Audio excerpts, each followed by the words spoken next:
malam jam 2 dia sudah ditelepon oleh hotel. Pak, besok jadi kegiatan jadi, dan tidak ada komentar jangan ini itu kepada penyelenggara yang namanya Pak Doni itu. Dan 5 menit sebelum penyerbuan yang mendadak itu, Pak Doni itu ada di luar pintu, sudah dikasih jaminan oleh seorang pimpinan polisi yang mengatakan bahwa Pak, dijamin tidak akan ada mereka bisa masuk ke sini. Silakan saya pertanggungjawabkan keterangan saya ini. Dugaan kita, ya agen-agen intel itu memberitahu bahwa kita belum bubar. Jadi yang pernyataan saya terakhir ini kita perlu pikirkan.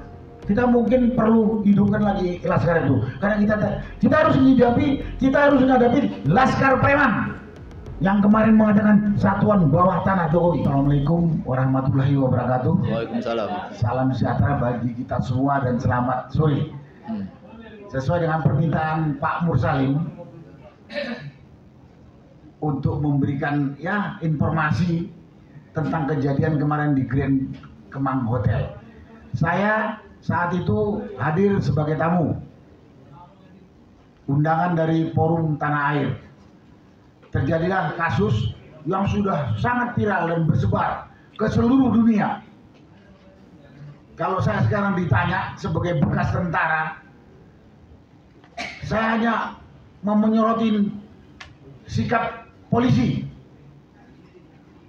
Pertama, saya sudah lihat bagaimana keterangan pers dari Kapolsek. Saya lupa namanya, tapi pangkatnya jelas komisaris.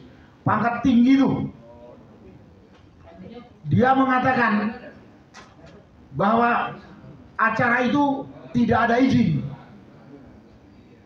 Saya kemudian tadi malam konsul kepada lawyer saya tanya, apa kata lawyer saya? Bahwa pertemuan tertutup, tidak perlu izin.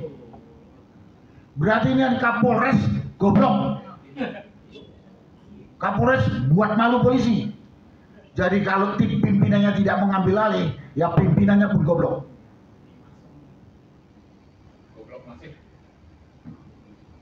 Atau sudah terkontaminasi dengan para perusuh.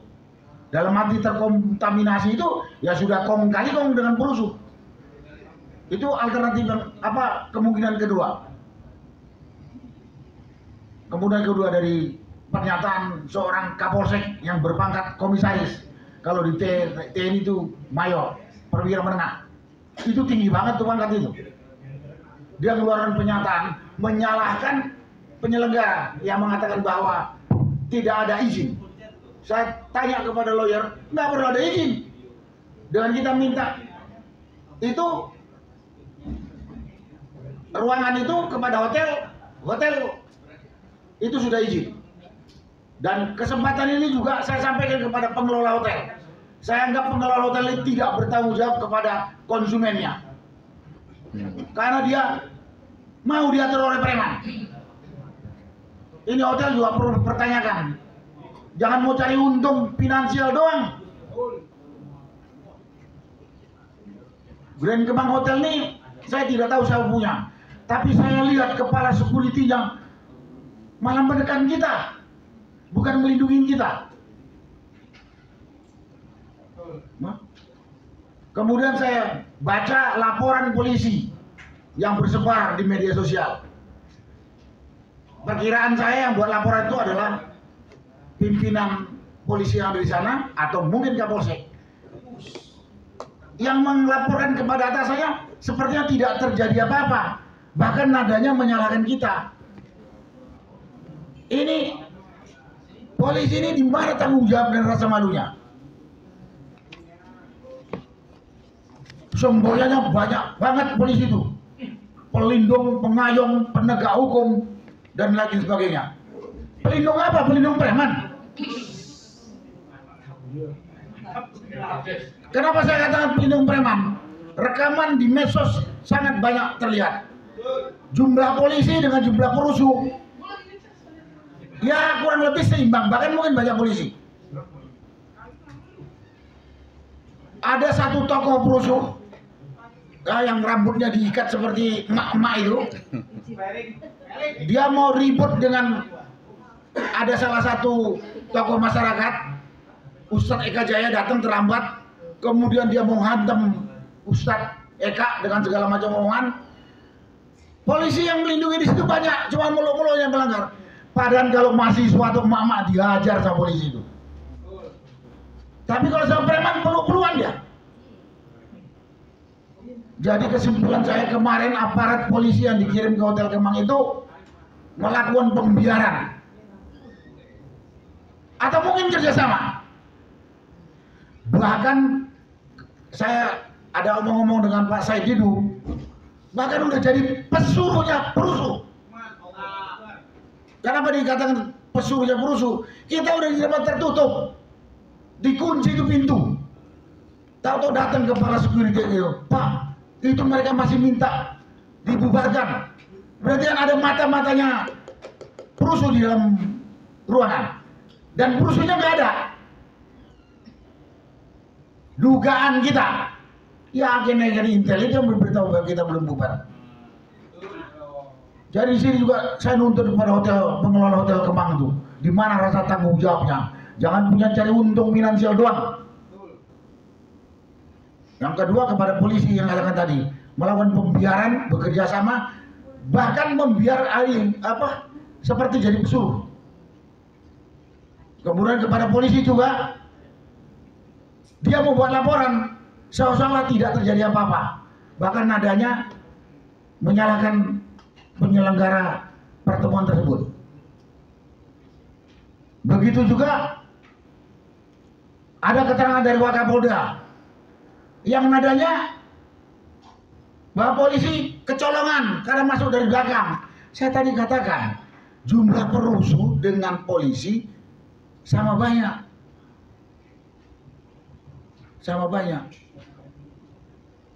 Makanya kita menduga itu pembiaran atau kerjasama.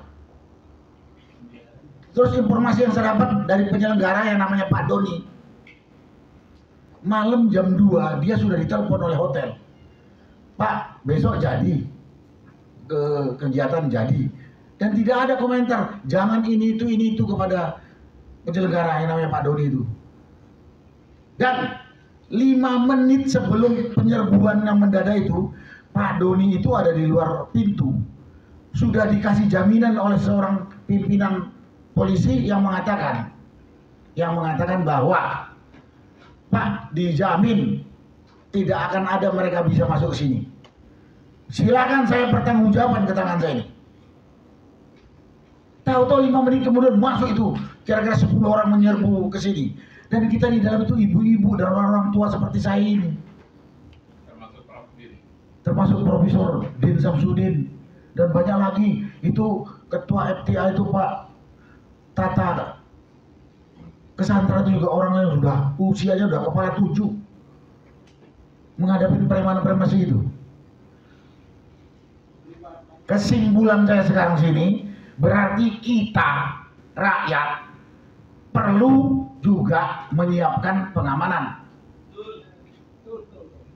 Jadi mungkin kalau mereka bisa buat satuan bawah tanah Jokowi, kita juga perlu bikin satuan untuk pengamanan. Jadi Laskar Betawi, Ormas ini itu perlu dipelihara lagi, karena kita tidak bisa mempercayakan keamanan kita kepada polisi. Kita tidak bisa mempercayakan keamanan diri kita kepada polisi. Dan pengalaman ini saya sudah alami juga di daerah.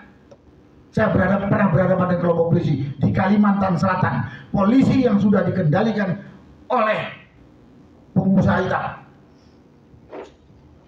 Dan sekarang juga sedang terjadi pertarungan pengusaha dengan pemilik lahan di Kalimantan Timur, lengkapnya di Tenggarong, di mana sangat terlihat bahwa polisi itu membela pihak-pihak yang finansialnya kuat. Ya karena itu pada kesempatan ini saya coba mengatakan kita mungkin perlu kembali membuat laskarkah? Jangan usah laskar, ya kelompok pengamanan ya.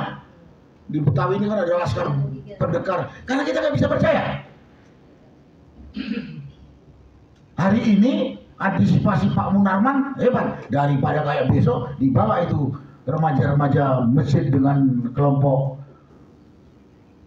ininya apa namanya itu FPI, nah, untuk mengamankan daripada nanti diserbu lagi gitu. Ya itulah yang perlu kita. Jadi yang pernyataan saya terakhir ini kita perlu pikirkan. Kita mungkin perlu hidupkan lagi laskar itu, karena kita harus menghadapi laskar preman yang kemarin mengatakan satuan bawah tanah Jokowi. Kalau kita konyol, kita tidak bisa percaya kepada polisi lagi. Kejadian kemarin terlihat sekali peluk-pelukannya, bahkan ada rekamannya ada. Saya dapat berita dari atas.